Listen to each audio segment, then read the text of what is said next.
Industry alert. So there's some exciting news that I need to share with you guys today. So the registration process for semi-independent accommodation is now finally out. Yes, that is Ofsted and now regulating all semi-independent provisions. So what does that mean? So historically, there has been no governing body that has regulated or monitored the standards of semi-independent accommodations across the UK, which means you had landlords, people who wanted to just profit, or people who simply just got into it because they thought it was a housing strategy, were providing accommodation that was not up to standards. They were not meeting the young person's needs, and often young people were crying out, complaining about the type of accommodation and provisions they were put into. There was a national investigation, and this was also covered on BBC Panorama, where they looked at some semi-independent accommodation providers and how... So I was cut off on my last post. So there was this big investigation that looked across many independent providers to see the standards of care and their accommodation. And what they found was often these properties were in extensive disrepair. The accommodation was not adequate enough for the young people that were in there. And most importantly, the support service that was being provided was not a reflection of true value of what was being paid for. There was one organisation in particular, who they looked at, who were paid up to £20,000 a week, but were not delivering the care and support that they had said they were going to provide. So why does that bother anybody in the industry? That's a big thing, because what happens is if you have a few bad apples operating in the industry, it gives the industry as a whole a bad name.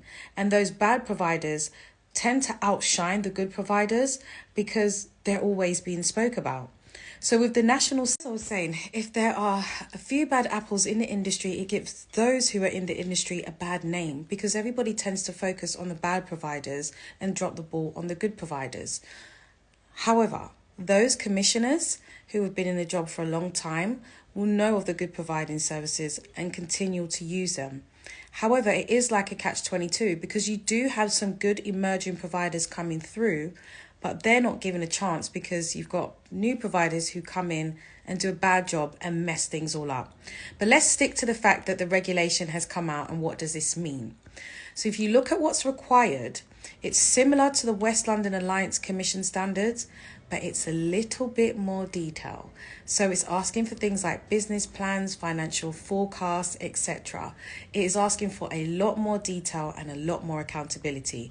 Not as much as being an Ofsted registered provision, but at least it's better than where we was a few days ago. So how do you prepare yourself for registration? Especially if you're a new provider coming in, it can be intimidating, it can be quite daunting. So how do you navigate yourself around this hemisphere for you to come through and provide a service? I mean, let's be honest. I love standards and I love regulations because it means we have a national standard that has to be met. So there's a baseline. And I genuinely think the mentoring industry needs a national standards as well. So you've got like a baseline of where people come from.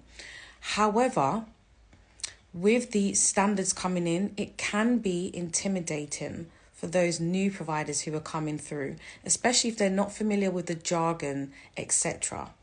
If that sounds like you, I am going to give you a word of warning. Familiarize yourself with an industry that you're going into, because this is not about profit. This is still about support. You are paid. If you're a provider and you're thinking of getting into supportive accommodation, the first thing I'm going to say to you is ensure that you have a statement of purpose. There is no point having a beautiful 4 or 5 bed home and you can't fill it. You've either got to pay that mortgage or you need to pay that rent to the landlord. And he doesn't want to hear your excuses that you have no clients. After all, you have signed on the dotted line that you will pay every month for maybe a minimum year, according to the terms and conditions of your lease. So a statement of purpose is basically a document that explains what your services will be providing. In the industry, nobody walks around talking about I have 4, 5 or 6 homes and we do food shopping with young people or we take them on trips. As soon as you meet a commissioner or somebody who's interested or referring a young person to your service, they're going to ask you for a statement of purpose. What do you do? And this document explains everything all in one place. What your homes look like, what you'll do with the young people, what your vision is, what your outcomes are, how you're going to meet those outcomes, etc. Everything is in the statement of purpose. Look at your statement of purpose like a Bible. It's just everything. It's the blueprint to everything. You need to create one of those.